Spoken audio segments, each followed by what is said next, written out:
vivo viajando y comparto mi viaje con mucha gente. Y eso me hace más o menos poderme financiar el seguir viajando. Y es maravilloso. Gotta let it all go. Can you get with the flow? En estos últimos años la mayoría de vosotros me conocéis como Charlie Siniwan, un personaje que lleva más de una década dando la vuelta al mundo en moto. Pero a principios de 2009 todo el mundo me conocía por mi nombre real, Carlos García Portal. Por aquel entonces vivía en un ático de alquiler en el barrio de La Latina, en Madrid. Era socio de una pequeña empresa y tenía una vida bastante buena, sin grandes lujos, pero cómoda. Lo que habéis visto al principio no es más que una recreación bastante exagerada de aquella vida. Ni llevaba traje, ni mucho menos corbata, ni me movía en una Nike Scrambler. Más que nada porque en 2009 todavía no existía ese modelo. Lo que sí que es cierto es que estaba harto, cansado de la vida urbana, de recorrer el mismo camino cada día y tener conversaciones parecidas, de saber dónde estaba todo. Así que un día estallé.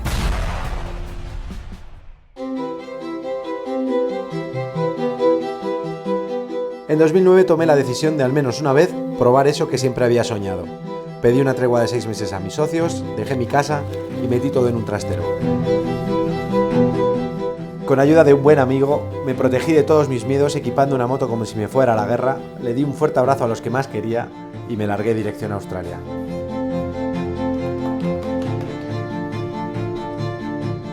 No me quiero poner muy espeso ni que esto parezca un vídeo de autoayuda, pero lo cierto es que aquel viaje me cambió la vida para siempre. Durante aquellos meses deambulando por el mundo descubrí que el no saber dónde estaban las cosas, el tener que buscarme la vida cada día, lo hacía todo más intenso y por tanto el tiempo se estiraba, como que vivía más.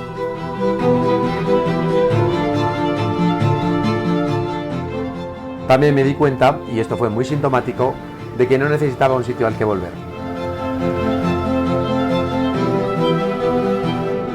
Que disfrutaba rodando por lugares de postal, pero también atravesando países escoltado por el ejército, o durmiendo en cualquier lugar o comiendo con las manos negras.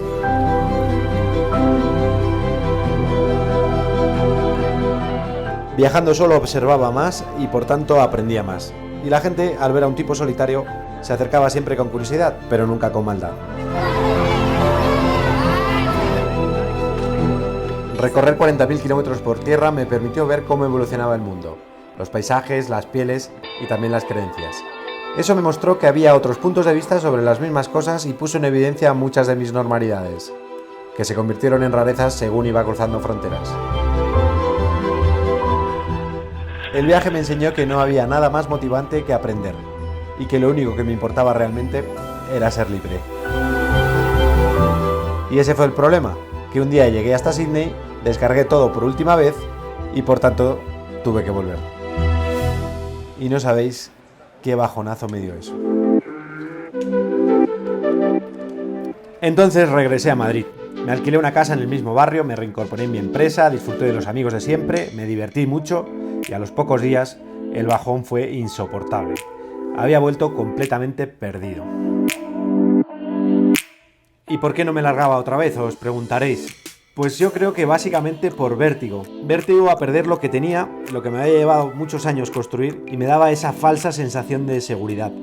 Tenía miedo al futuro, porque no era rico y porque si quería vivir viajando tenía que inventarme una forma de generar ingresos por el camino. Y eso hice, aunque fuera poco a poco. Lo primero fue llegar a un acuerdo con mis socios para ganar menos, pero tener más tiempo. Comencé a reducir gastos, a quitarme cosas que no me hacían falta. Compré una BMW F800 de segunda mano y empecé a recorrer la costa oeste africana por etapas, desde España hasta Sudáfrica, entre 2011 y 2012. Viajaba 2 meses, dejaba la moto en casa de alguien que conocía por el camino, regresaba en avión a Madrid, trabajaba otros 4 meses y volvía por la moto. Esos años empecé a darle forma a esto que ahora llamamos el mundo en moto con Charlie Siniwan, y que no era más que un proyecto que consistía en compartir un viaje lo suficientemente bien como para poder vivir de ello. Y para eso, sí o sí, me tenía que enfrentar a la cámara. Bueno, pues día 1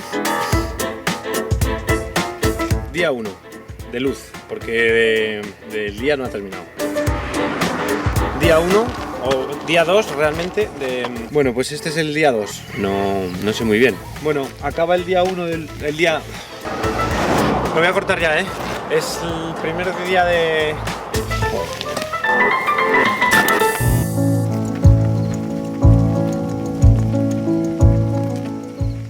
También os digo que la forma más natural de perder el miedo ante la cámara es cuando el viaje te pone zancadillas. Ahí, sí o sí, eres tú mismo. Esto es increíble, mira. No arranca. 10 de la noche, acabo de cruzar Mauritania, estoy en la frontera, me río pero no me río. Bueno, lo que voy a hacer es empujar la moto como un capullo hasta Senegal. Yo no tenía ni idea del mundo audiovisual, ni delante ni detrás de la cámara, pero cuando algo te motiva, te esfuerzas y terminas por conseguirlo. Así seguía avanzando por África, haciendo etapas y aprendiendo a grabar y a contar el viaje. Como todavía no existían cámaras de casco con micrófono, lo que hacía era quitármela, ponérmela en la boca mientras pilotaba con una mano e ir contando lo que estaba pasando. Y eso, a veces, tenía sus consecuencias. Pero la pista es maravillosa, es más pequeña, no hay nadie. Voy mucho más despacio, claro, pero voy a disfrutar bastante más. De todas formas me encuentro... Qué hostia me da.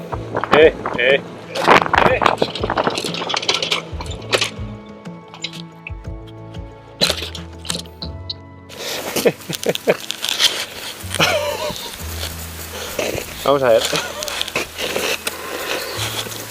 O sea, si vas grabando con la cámara en una mano, o no tienes acelerador o no tienes embrague. Yo había decidido no llevar embrague. Entonces luego están estas cabras, ¿no? Que no te creas que las hijas de la gran...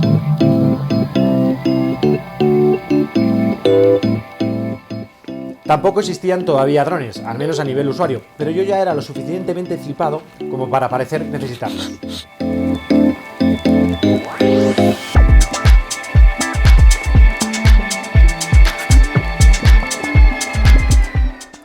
Pero había algo como que no terminaba de cuadrar. Acostumbrado a compartir el viaje escribiendo, los vídeos solo mostraban la ruta en moto, pero no la parte más importante, que al final era la humana. Okay, mister. Okay. Terima kasih. Ya. Sendirian, mister. Sendirian. ¿Sendirian? Ajá. Sendirian. Así que empecé a grabar conversaciones, primero con gente anónima que aparecía en el camino. My name is Priska. Friska. Yes. Okay, nice to meet you. She's doing an insurance for me, very expensive. It's too expensive. Are you sure? Oh. It's Y después, ya más en serio, empecé a grabar conversaciones con las personas con las que compartía parte del viaje y que de una u otra forma aprendía. And this one is symbol of action. A man who controls people. Hello, dama. Can have passion for the people. Then they have confidence in you. Vine a Madagascar hace 27 años. Then you're good. You can give them something to do. You can help them. You can help the poor. You can send them to school. A lo mejor puede hacer algo más que decir misa solo. Those ones are made in Spain. This is Spanish. Spanish. No, I'm not happy. Fabricado en España. No, you don't need a license here. Batman, ay, Batman. Drunk. Uy, drunk.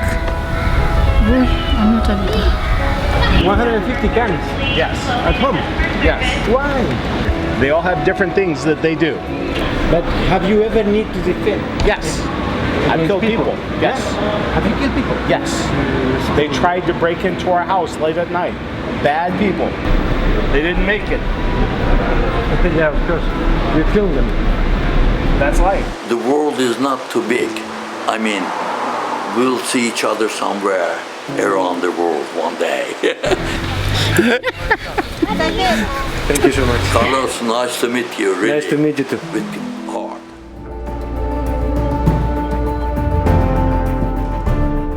En los siguientes años seguí mejorando el formato, aprendí a editar y me inventé dos tomas novedosas. El famoso palo trasero, que nos acompaña desde 2015, y el delantero, que se incorporó un poco después.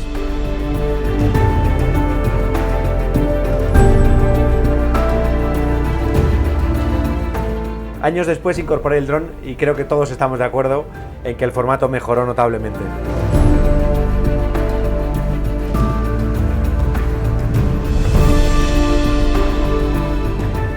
El caso es que he logrado vivir de esto, y aunque ahora trabajo más que antes, no me doy cuenta porque hago lo que me da la gana y eso no cuenta como trabajo. Si de algo estoy orgulloso de todos estos años, es de esto. Viajar por el mundo en moto hoy en día es muy sencillo, pero poder dedicarte a ello como trabajo, no tanto.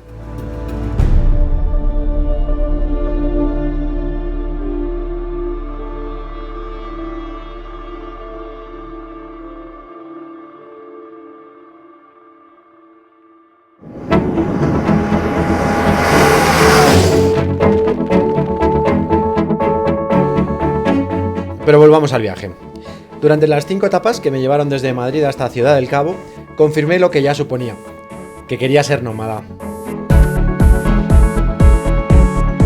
Atravesé Marruecos, Sáhara Occidental, Mauritania, Senegal, Mali, Burkina Faso, Ghana, Togo, Benín, Nigeria, Camerún, Gabón, Congo-Braza, Congo-Kinshasa, Angola, Namibia y finalmente Sudáfrica. Fueron miles de kilómetros por pistas de tierra, de piedra, arena y también a veces asfalto. Crucé países supuestamente peligrosos como Nigeria o Congo, pero nunca tuve ningún problema más allá de algún que otro encuentro con la policía corrupta. Acampé en todo tipo de lugares, dormí en hoteles buenos, malos y muy malos, incluso peores, pero lo único que me cabreaba en aquellas etapas era tener que volver a mi confortable cama. Aquí se queda hasta próximos días, Joder. Estoy un poco jodido, la verdad, o sea, no me apetece nada deshacerme de la moto y dejarla aquí, pero es lo que hay. En 2013 la situación era insostenible, no podía seguir jugando a dos bandas, así que pedí una última tregua en mi empresa. 4 meses para recorrer la costa este africana, desde Ciudad del Cabo hasta Madrid, y tomar una decisión. Tenía que elegir, y por tanto, renunciar. O vivir viajando, o centrarme en mi empresa y regresar a la vida urbanita. Aquel periplo se convirtió en el viaje más interior hasta la fecha y también en el más lento. A los 4 meses de arrancar, cuando se suponía que debía estar ya de regreso en España, aún estaba en Cataratas Victoria. Allí tomé la decisión posiblemente más importante de mi vida. Si no intentaba ser nómada, nunca me lo perdonaría.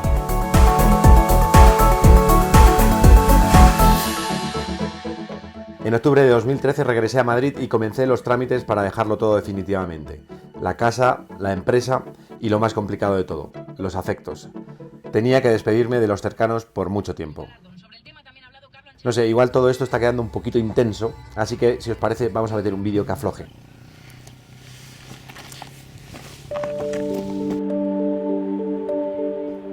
Toda esta historia está quedando muy bonita, pero no creáis que fue tan fácil. Con la decisión tomada tocaba lidiar con lo más difícil del cambio de vida. Buscar patrocinadores que creyeran en el proyecto y no solo me cedieran material, sino que aportaran económicamente. Y para que eso pasara, tocó invertir en el proyecto. Renové la web, mejoré el formato de los vídeos, compré equipo nuevo y preparé un primer dossier.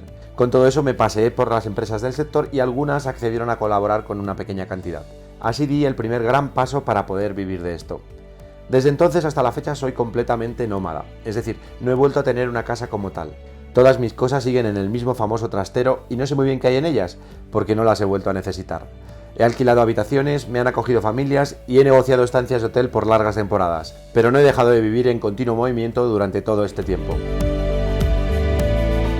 Tardé unos 2 años en conseguir que el viaje se pagara solo, entre patrocinios, charlas y alguna campaña publicitaria en YouTube.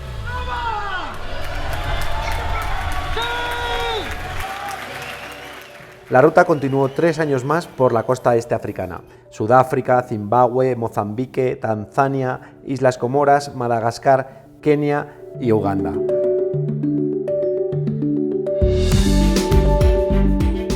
En junio de 2016 volé a Nueva York y empecé el periplo americano. En estos 3 años y medio he recorrido Estados Unidos, Canadá, Cuba y México. El viaje, como podéis observar, cada vez es más intenso y más lento. Este es el primer capítulo de la temporada 17, que arrancará en Tijuana y se dirigirá hacia el sur, recorriendo gran parte de Latinoamérica hasta llegar a la Patagonia. Ya veremos en cuántos años y en cuántas etapas.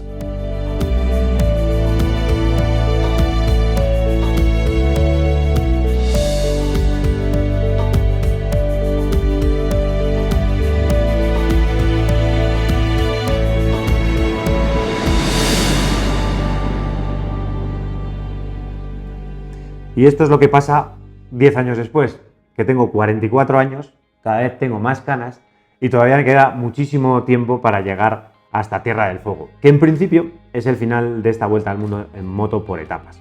La verdad es que en todos estos años no he mirado para atrás. Desde que tomé la decisión de cambiar de vida, creo que fue lo mejor que pude hacer. Ha sido, sin lugar a dudas, la mejor época de mi vida. Pero también es cierto que desde hace tiempo para acá me empiezo a hacer preguntas que antes no me hacía, ¿no? Ni siquiera con necesidad de respuesta, es más curiosidad.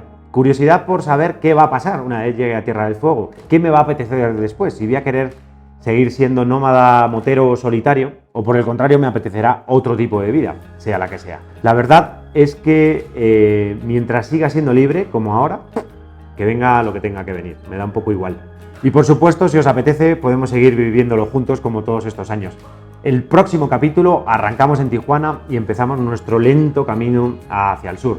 Vamos a seguir pues conociendo sitios, personajes, metiéndonos por supuesto en berenjenales, pero además va a haber tramos de esta nueva época en la que vamos a compartir el viaje con otros nómadas, con los que además de divertirnos y viajar juntos, pues hablaremos mucho de todos estos temas, ¿no? De este tipo de vida. Y nada más, hasta aquí el capítulo de hoy. Muchísimas gracias a los que lleváis aquí más de 10 años, también a los que lleváis un poco más de 10 minutos. Por supuesto a mis patrocinadores, que son los que hacen posible que yo pueda seguir siendo libre, y también a mis queridos patronos, que cada vez somos más y tenemos una comunidad más cercana. Gracias a todos, nos vemos en el próximo capítulo.